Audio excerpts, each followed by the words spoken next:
Los saludamos, amigas y amigos de 15 UCR, este medio televisivo que parcialmente se paga con los impuestos que tributan los habitantes de este país, y en esta ocasión esos impuestos tanto sirven para todas las actividades de 15 UCR, sino también para todas las actividades que hace Estado de la Nación. Aunque Estado de la Nación también tiene otros colaborantes, pero bueno, no nos metamos en eso, o por lo menos yo no me voy a meter. Y tenemos hoy el placer y el privilegio de tener a Alberto Mora, el coordinador de Estado de la Región, y creo que es el coordinador desde que empezó el programa de Estado de la Región. No voy a decir que lo inventó porque posiblemente en Estado de la Nación hay una enorme capacidad de inventos colectivos y de conducciones colectivas, pero el 29 de abril en Panamá se completó el proceso de 3 volúmenes que implicaron el 7º Estado de la Región. Cuéntenos de eso y denos un marco general, por favor, don Alberto. Bueno, muchas gracias primero que todo por la invitación. El Estado de la Región es la segunda iniciativa más antigua del programa Estado de la Nación. Surgió en 1996 y yo tengo a mi cargo la coordinación de investigación desde el año 2006. Este informe que presentamos en Panamá y que prontamente lo iremos discutiendo, analizando en los demás países de la región, nos plantea un panorama realmente muy complejo para Centroamérica y República Dominicana. Lo que señala el informe es que nos encontramos en la situación más peligrosa y más difícil desde que la región dejó atrás los conflictos armados y regímenes autoritarios allá a finales de los años 80. Y esto tiene que ver con varios factores. El primero de ellos, rezagos históricos que los países venían arrastrando incluso antes del proceso de pacificación e inicio de la democracia en los países. Esto unido a retrocesos un poco más recientes en distintos ámbitos, especialmente en materia político-institucional. La región se comió en 30 años el progreso democrático que había alcanzado. Estamos ahora en una situación similar a la luz de un indicador como el Índice de Democracia Liberal de Variedades de la Democracia, en una situación similar a la que teníamos en 1990. Y por supuesto que hay diferencias entre los países. En el caso de Nicaragua y El Salvador, que son los países que han tenido un mayor retroceso, se encuentran peor en este momento que en la peor época que tuvieron en el siglo XX, cuando en El Salvador se encontraban en guerra y en Nicaragua con la dictadura somocista. Esto encuentra a la región un contexto internacional volátil, incierto y hasta hostil para pequeños países con economías abiertas como las nuestras, y coincide con la peor crisis del sistema de la integración centroamericana. Además, después de la pandemia, ciertamente hubo cierta recuperación, por ejemplo, en el ritmo de crecimiento económico, pero poco después se desaceleró y ello coincidió con retrocesos también en inversión social, en la pérdida de cobertura educativa en todos o la mayor parte de los países y en todos y la mayor parte de los ciclos educativos, lo cual además coincide con retos muy importantes compartidos entre los países frente a los cuales debemos actuar. Debemos actuar hoy, pero con luces largas, puestas en el mediano y largo plazo y además de manera coordinada, conjunta entre los países. Me refiero... Es una linda frase, don Alberto, y yo sé que Estado de la Nación la usa mucho, pero la frase de luces largas, pero si quiere, diga por qué lo de luces largas, que es una linda metáfora, repito, pero por qué usar ese ámbito. Porque lamentablemente los estados y otros actores sociales y políticos en nuestros países están concentrados en la inmediatez y el desarrollo. Cuando hablamos de desarrollo hablamos de procesos y los procesos se despliegan en el mediano y largo plazo, sobre todo en términos de potenciar las oportunidades y capacidades de las personas. Esto es algo que no se puede hacer de un año para otro. Si buscamos, por ejemplo, elevar la productividad laboral, necesitamos formar a la gente, necesitamos abrir oportunidades de producción de mayor valor agregado, y esto no es algo que se resuelva de un momento a otro, se requiere esfuerzos sostenidos en el tiempo.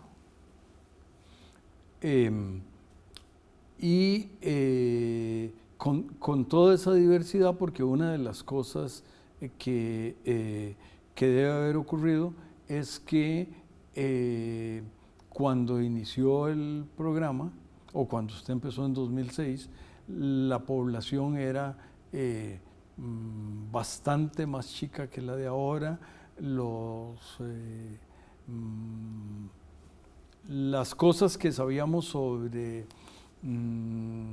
política y sobre medio ambiente y otras cosas, me imagino que eran menos severas. ¿Qué luces o qué oscuridades ve?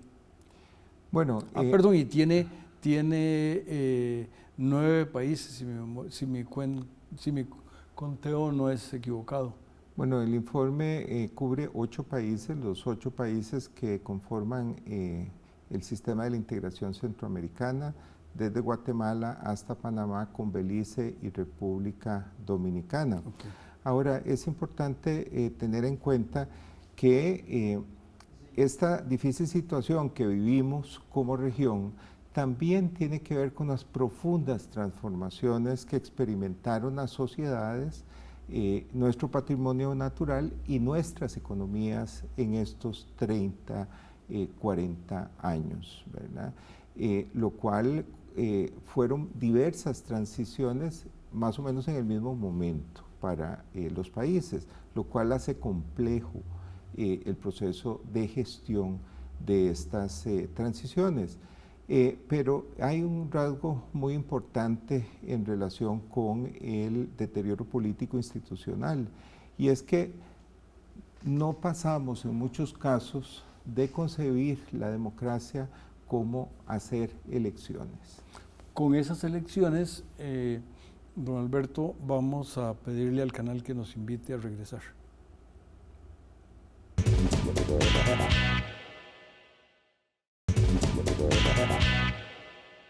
Continuamos, amigas y amigos, volando sobre todo este istmo con un ojito puesto en el Caribe, me refiero a República Dominicana. Y por cierto, como lo dijo correctamente don Alberto, República Dominicana es parte del sistema de integración, con lo cual no es parte del istmo, pero sí es parte de la integración. Entonces, sumarlo no es extraño. Todas las instancias, y por decir algo, el Banco Centroamericano, la CIECA, etcétera, incorporan a República Dominicana, que además en algunas cosas es un país que se sale no por estar en el Caribe, sino porque tal vez va delante de la región en muchas cosas, pero usted es el que sabe y yo no. Por favor, don Alberto. No, pues claramente el panorama regional nos ayuda a entender la realidad de los países desde una perspectiva distinta, que es la perspectiva de los retos y las oportunidades que en mayor o menor medida los países en una región tan pequeña como la nuestra comparten. Y hablábamos en el bloque anterior sobre el tema de democracia y que el proceso de democratización que inició con el cese de las guerras y los regímenes autoritarios allá por finales de los 80 tuvo un impulso limitado y fue parcial. En muchos casos hicimos elecciones, pero no se modificaron las condiciones que existían, no se modificaron de manera radical las condiciones que existían en aquel momento en relación con las capacidades institucionales de los estados para hacer políticas públicas, y tampoco se modificaron radicalmente las condiciones de distribución del poder. Eso hizo que desde principios de este siglo ya viéramos desaceleración en el ritmo de progreso democrático y también después, poco tiempo después, francos retrocesos. Bueno, esto definitivamente tiene relación con un poco el descontento y la insatisfacción que hoy mucha población en nuestros países siente en relación con lo que le ha dado la democracia. Y es que recordemos que la democracia tiene en su base la búsqueda del bienestar común, que la gente esté mejor. Y cuando eso se pierde y la gente comienza a sentir que sus necesidades y expectativas no son atendidas por el sistema político y las instituciones, realmente comienza a estar descontenta, incluso enojada en relación con la política, las instituciones. Y prueba de ello es el hecho de que aún hoy, y pese a que ha habido un importante progreso durante las últimas décadas, más de la mitad de la población en Honduras, Nicaragua y Guatemala vive en condiciones de pobreza, es más de la mitad. A estas personas el auge económico, producto de la inserción en la economía internacional y la democracia probablemente no les haya resuelto en muchos casos sus necesidades, incluso la próxima comida, porque la pobreza extrema en estos países también es bastante alta.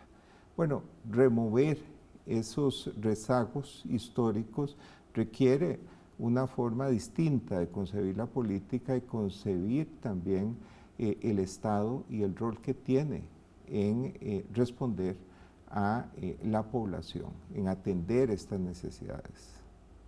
Y se plantea además, una de las salidas no era tal vez la ideal, pero con mucha destreza y con mucha capacidad de trabajo, los chapines, que son el grupo migrante, no sé si los dominicanos serían el grupo migrante más bueno, pero en el Istmo los chapines son el más significativo en términos absolutos, en términos relativos posiblemente los salvadoreños.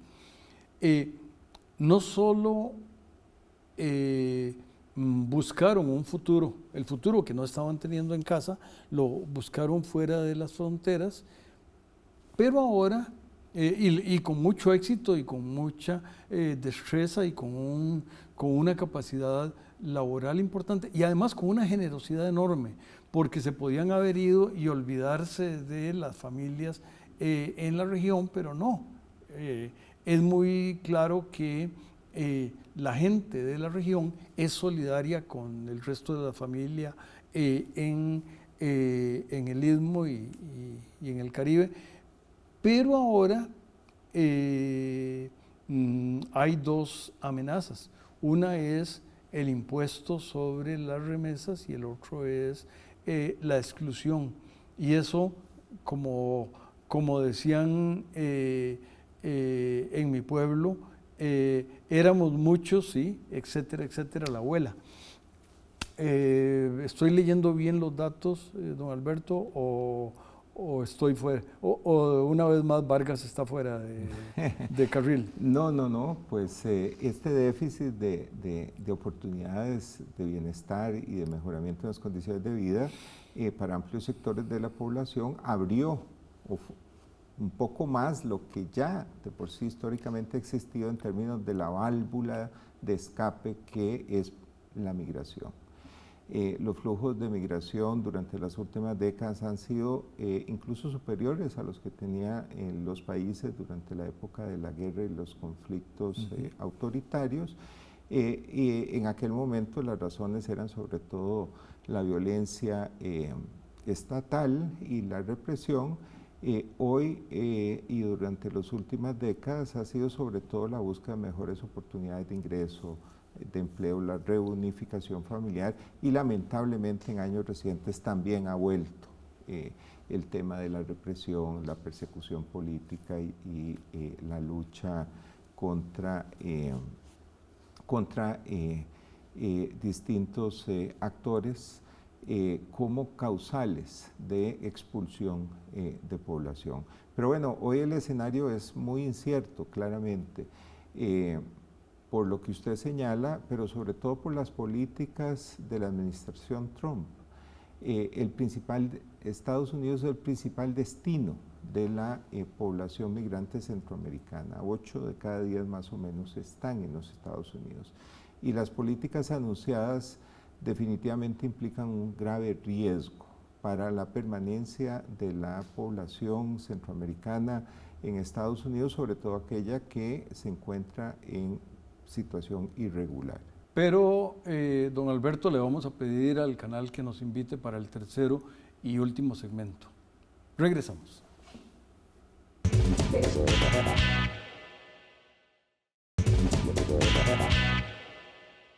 Estamos aprendiendo, amigas y amigos, de este séptimo, pero también posiblemente, y están en el sitio del Estado de la Nación, los otros 6 informes previos, y además este séptimo informe consta de 3 volúmenes, de manera que es riquísimo y amplio toda la investigación que ellos han hecho y que está disponible, pero si no me callo, don Alberto no puede terminarnos de contar.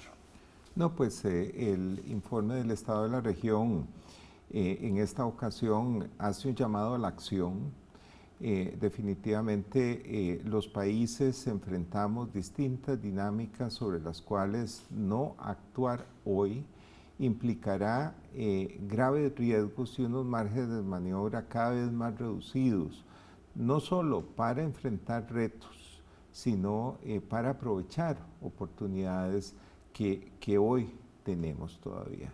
Me refiero, por ejemplo, a la transición demográfica, ese proceso de cambio en la estructura de edad de la población en los países, que en una primera fase permite que los países tengan cada vez flujos mayores de población en edad laboral de 15 a 64 años, pero en una fase segunda implica el envejecimiento, implica que la proporción de personas mayores de 65 años sea cada vez mayor. Este es un proceso que han venido viviendo los países y que en el caso de Costa Rica y Panamá ya estamos entrando en esa fase de envejecimiento. ¿Y por qué esto? Se acabó ya, por lo menos en Costa Rica, me dice Pamela y Luis Rosero, que ya se acabó el bono demográfico, y me imagino que Panamá, si no lo ha acabado, está por acabarlo. No sé República Dominicana cómo andará, y eso tiene un peso fiscal enorme. Mientras que Guatemala, por el otro lado, posiblemente todavía tiene una pirámide de población, o por lo menos la última vez que vi datos, y yo dije que él me iba a callar. No, Guatemala junto con Honduras, en alguna medida Nicaragua, se encontrarán en una situación similar a la que hoy vive Costa Rica y Panamá allá por el año 2050. ¿Y por qué esto es importante? Porque de esta disponibilidad de población en edad productiva dependerá nuestras posibilidades de crecimiento económico futuro. Hoy por hoy nuestras economías han venido creciendo, pero en la mayor parte de los casos han venido creciendo porque cada vez agregamos más personas al mercado de trabajo, porque es un flujo creciente y abundante de personas en edad productiva lo que hemos tenido. Lo que pasa es que en 10, 20 o 30 años no tendremos esa cantidad de personas que tenemos hoy en este grupo de edad. Y es una pésima noticia que estemos creciendo así mientras los niveles de productividad en el mercado de trabajo se mantienen en niveles muy bajos y bastante estancados en la mayor parte de los países. Porque cuando nuestra población esté envejecida, necesitamos que quienes estén activos en el mercado de trabajo sean altamente productivos. Y con los niveles educativos que tiene hoy nuestra fuerza de trabajo, esa es una ecuación imposible de resolver. Pero además, pongámosle el acento a el envejecimiento. Hoy la población mayor de 65 años es alrededor del 6% del total de la población. Para toda la región. A nivel regional. Pero bueno, en el 2050 será una cuarta parte de la población en Costa Rica y Panamá y entre el 10 y 15% del total en los demás países. Esto es importante porque la cobertura de los sistemas de seguridad social, sobre todo de pensiones, es muy baja en nuestros países, lo cual implicaría que la mayor parte de estas personas adultas mayores dependerán de sus propios ingresos, los que han podido acumular durante su vida productiva, y el apoyo y el financiamiento de su familia para poder atender sus necesidades de salud, de cuidado, de manutención. Y en los casos en los que estas personas tienen una pensión, lo que hemos identificado es que en la mayor parte de los países, 5 de los 7 países para los cuales existe información, esas pensiones son insuficientes. Entonces, bueno, esto es una bomba de tiempo que hay que comenzar a gestionarla hoy, ¿verdad? En el 2050 ya ahí el margen de maniobra será nulo. Pues y tal vez uno de los detalles importantes es que esos adultos mayores que ya estarán en edad de jubilación ya no pagarán en la mayor parte de ellos impuestos y entonces la base fiscal se habrá debilitado porque el segmento que labora y por ende paga impuestos está reducido y estos que están acá y que han sobrevivido van a tener mayores necesidades. Cuando estaban acá no tenían silla de ruedas o no necesitaban silla de ruedas y aquí algunos de ellos lo harán, etc. Entonces, realmente, afortunadamente yo no voy a estar en 2050, le dejo a usted la responsabilidad, don Alberto, pero va a ser muy grave. Y sobre todo, pensemos que hoy por hoy la carga tributaria de los países centroamericanos es bastante baja, incluso si se compara con el promedio de América Latina, y de igual manera es bajo el nivel de inversión social por habitante. Imagínese usted lo que pudiera ser enfrentar este envejecimiento poblacional y lo que ello supone en términos de política pública y servicios de atención, de cuidado, de la salud, etcétera, con alrededor de $200 por habitante al año, como es el nivel de inversión pública en Guatemala, Honduras y Nicaragua. Pues vamos a tener, don Alberto, que para beneficio de la teleaudiencia y para carga suya, que volverlo a invitar porque Es muy, muy rico y muy valioso todo lo que los 3 volúmenes del Estado de la Región contienen. Felicitaciones, y a las amigas y amigos los invitamos a que se queden con los espléndidos programas de 15 UCR. Gracias.